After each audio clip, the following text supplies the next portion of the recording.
Robert C. Kappes. Kappes? Robertkappes. Kappes. Kappes. And that's, is there any ethnic origin of it? Originally all German. German.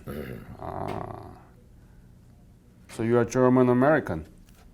Well, basically way back, yes. What is your birthday? September the 28th, 1931. And where were you born? Stockton, Illinois. Actually, not Stockton, Illinois. I was born out in the country, which would have been Pleasant Valley, Illinois, but that is not an address, so it's Stockton, Illinois. So it's the Stockton. You stuck with the Stockton. Actually, it goes back because I always told everybody I was born in Stockton. I happened to look at my birth certificate, and it didn't say Stockton. What did it say? It said Pleasant Valley. Really? Yes. Then they have an address. Basically, yes. You are confused, baby. Yeah. Yeah. Tell me about your family when you were growing up, your parents and your siblings. Well, basically, I was the second of 6 kids. 6? 6, yes. Wow. 3 boys and 3 girls. The oldest 3 was boys, and the youngest 3 was girls. And my parents were, this was Depression era when we grew up. We ate good, but we didn't have all the things that a lot of people would like to have had, of course. But it was a difficult time for everybody. it was a difficult time for everybody. Yeah, hard times. My mother was Lutheran and my dad was Catholic, but we were raised Lutheran. Lutheran, Yes. okay. I see the school here, Lutheran school there. Yes. Yeah.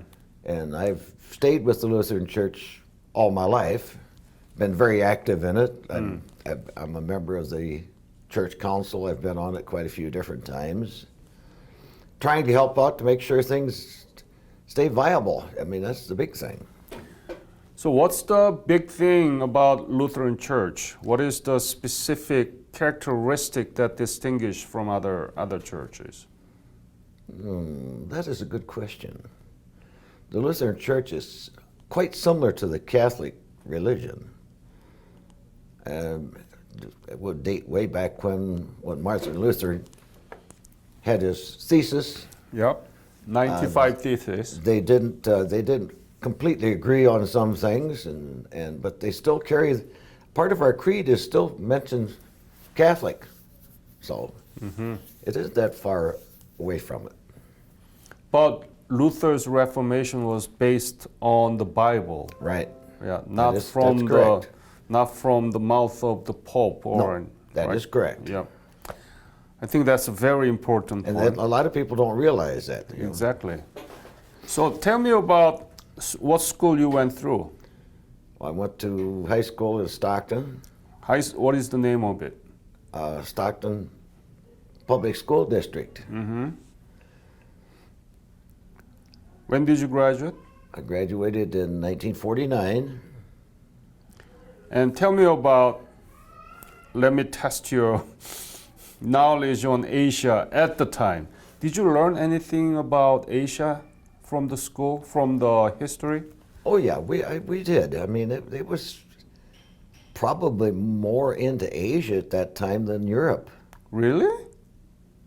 Wow. Literally, it both was there. You know what I mean? It was So what did you learn about Asia? What country did you? Japan mostly. Uh-huh. Yes. Mostly because they At that attacked. time, probably didn't realize how close Korea was to Japan. So you knew about it Oh yes, definitely. at the time. At the time, yes. Basically, mainly Japan because of World War II.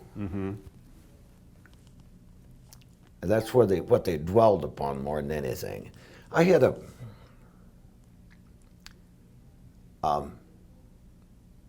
great aunt that was a Mother Superior in the Catholic Church who was in China. Uh-huh. And she was in a concentration camp under the Japanese rule in China at that time. So I found out quite a bit of stuff from that area from her, because she actually come to our house a couple of times and had supper with us, and we related to her a couple of times. In fact, I still have a letter at home that was written to us from there, and a long letter explaining just exactly what happened under the Japanese control and so forth. Mm-hmm. Did you know where Korea was located at the time? Kind of, I would say, Kind of, yes. yeah. So you are very exceptional, because most of the veterans didn't know. They didn't know. No, not at all. 99.99% didn't know where Korea was. They never heard about it. Well, I didn't get there, but I got awful close. Anyway, so what did you do after the graduation? After I graduated from high school, I went to work. What? Basically, my first real job was in a grocery store. Oops, I'm sorry. Grocery? My first real job was in a grocery store. And when did you join the military? What? When did you join the military? When did I go into the military? That was actually, I went to carpenter work before that. And I went in the Army in July of '52. I was drafted, of course. Drafted. So you knew that the Korean War broke out there? Oh yes, everybody did. In fact, that was on everybody's mind, really. I mean, we went in for indoctrination. Well, we went for physical in Chicago. That's where I was drafted in, is Chicago. And that was on everybody's mind, that they were going to go into basic and right to Korea. And was that kind of being afraid that you're going to be dragged into the war and being killed, or what was the mode of thinking about the Korean War? I think you could probably say that, yes, you had a certain amount of fear of the fact that you was going to go to Korea and get injured or killed, even, for that matter. Mm-hmm. And were you afraid? Not really. Not really. Not really. You were young, right? I was young. But you were like 21 years old. I was actually. 21 years when I went in. Mostly 18. Yes, You know? I got drafted right at the time that they drafted a lot of college kids on the last push. I mean, it was, they were getting everybody they could get their hands on. Fact is, the unit I had for basic was probably 75% college grads, and here I only had a 12th grade graduation rate, which was very suitable. I mean, what the heck? Who cares, right? I was very good in math. Later in life, I found out that was the place you needed to be good. So where did you go for boot camp? Camp Chaffee, Arkansas. I'm sorry? Camp Chaffee, Arkansas. And how was it, the training? How was it, training? Mm-hmm. Well, basically, I had regular boot camp, of course, basics, and then I went into artillery. I was trained as a forward observer, and little did I realize that I really didn't want to be a forward observer. Exactly, right? Right. Actually, when I was in basic, I don't know why, but I got be squad leader immediately. Why I got there, I don't know. And I kind of went through the idea that maybe I'd like to go to officers candidate school, which actually I was accepted into it and then turned it down. Why did I turn it down? I don't know. I guess I just kind of decided I didn't want to go. Okay. When I got out of basic, I was assigned right there to Chaffee as permanent duty for a while. Went in and sat behind the desk. After all the training I had, that's where they put me, behind the desk. That's what military is doing. Oh yes, definitely. Yep. That was their way of doing things, really. In fact, as my job was discharging people that were coming back. I sat down behind the desk, and the captain, he came in and he says, "Well, you got to type this stuff out." And I said, "Sir, I don't know how to type." He says, "Learn." Learn. Which I did. That's how we military do. Well, M, C, you didn't have a lot of long words or anything, but I did learn to do pretty good. I got up to about 35 words a minute. Good. And after that, what happened? Did you go to Korea? Oh, no, I did not get to Korea. Uh-huh. On the last push, they was dragging everybody, loading them into boats. They were going to take them all to Korea. I had a year left when I went overseas. And when I got, we pulled into Formosa Harbor. Formosa Harbor. You left From the U.S. and we got to Formosa Harbor when on did a boat. When did you go? When did you depart the United States? When July, did you July of 52. July of 53. Right. That's why I kept my notes here with me. And What was the mission? what? What was the mission to Formosa? Nothing. We were going to get shore leaves there. I'd love to have had shore leave there. I thought it would be fantastic to see, something like that. So you went down there without any specific mission? No, well, basically, we were heading for Korea yet. Why they got stopped there, I don't know. But we turned around and went and right out back to sea because there was typhoon coming in. So you might have ended up in Korea, right? Oh yes, I was scheduled for there. Halfway between Formosa and Okinawa, Uh-huh. the armistice was signed. Now, does that explain it? What a relief. What a relief. Yes. And we docked in Okinawa, and somewhere or other somebody grabbed me because of my expertise in clerical work.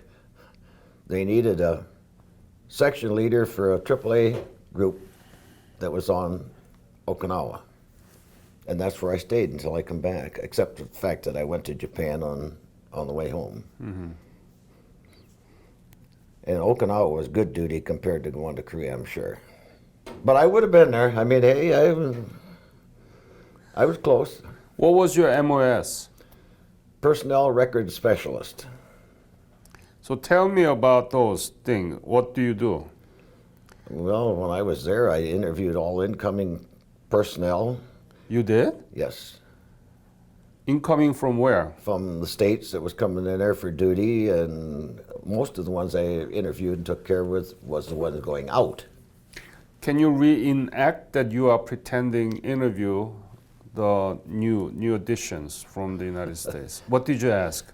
Oh, I was basically what you needed to know when somebody come in is their name, rank, serial number, what they did, and what they expected to do when they were there.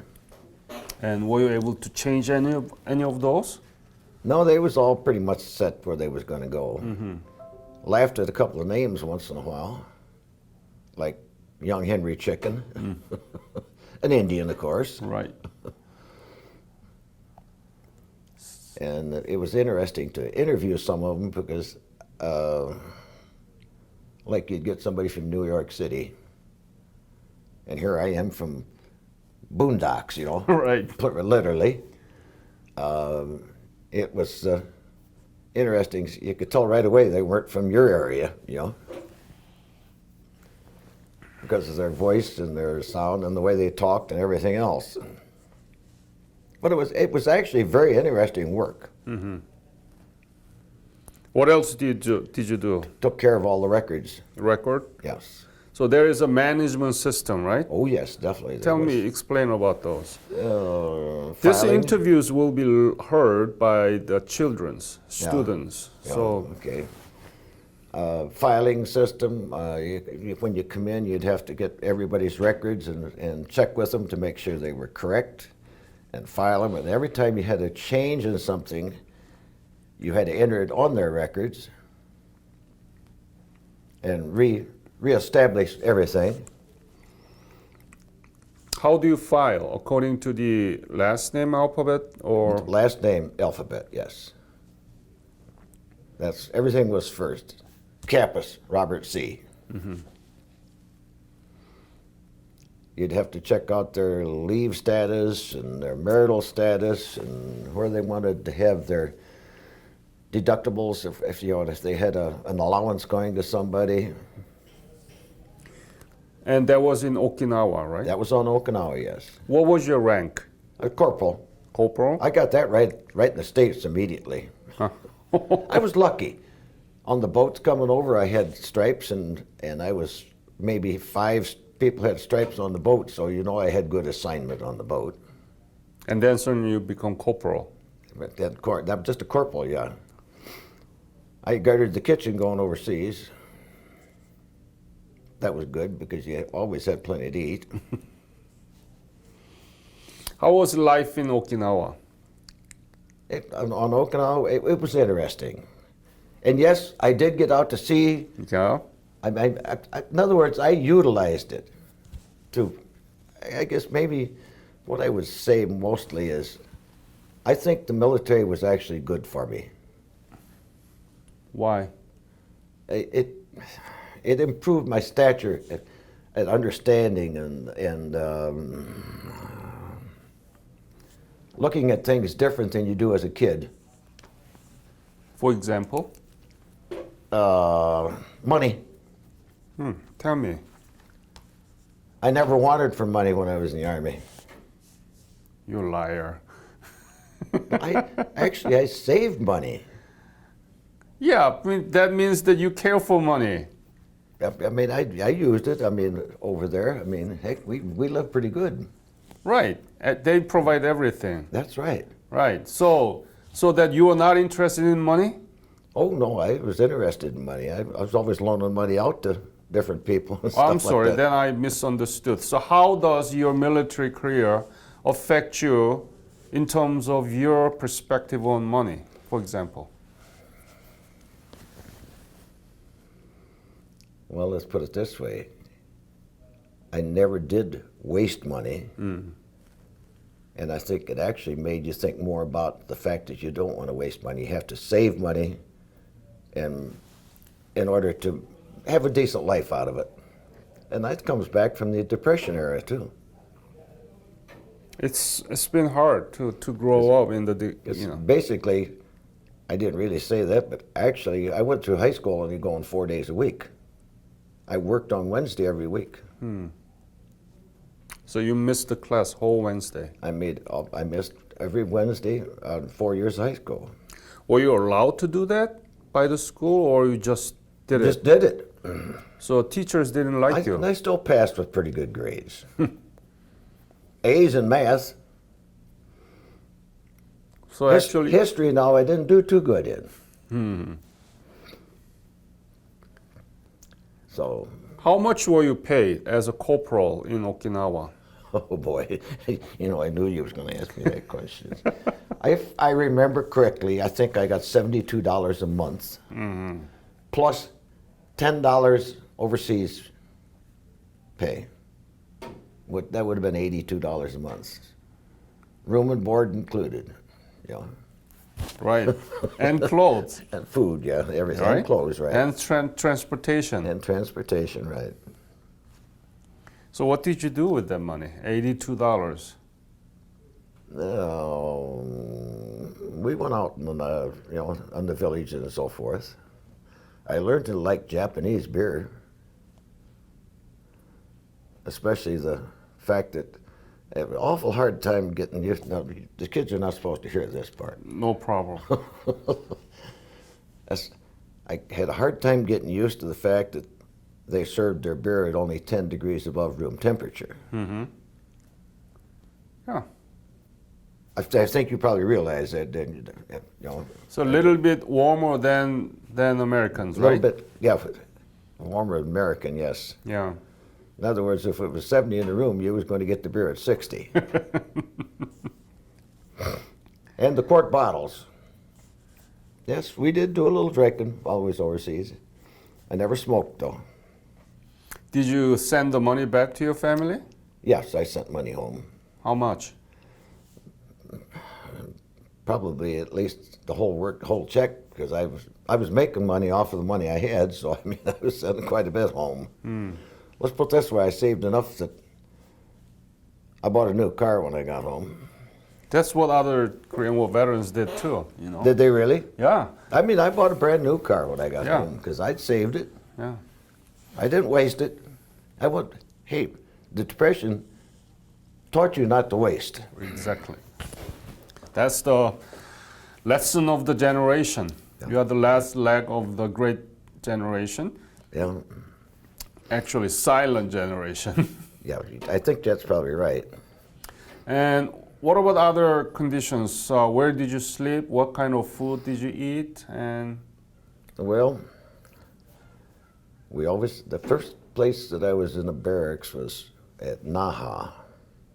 No, I'm sorry, Napunja. Right on the end of the runway of the airfield. Fact is, the runway at the airfield was where they brought the first MiG that defected in. MiG? MiG, yeah. Yeah. And I tell you what, we scrambled when we heard that come in because we knew it wasn't one of our planes. Wow. Tell me about it. It was kind of scary, but then we found out the next day, you know, that somebody had defected and brought a MiG in. MiG 19 or 18? I think it was an 18 is what it was. One of the first generation that, you know, Yeah, at that 18. time.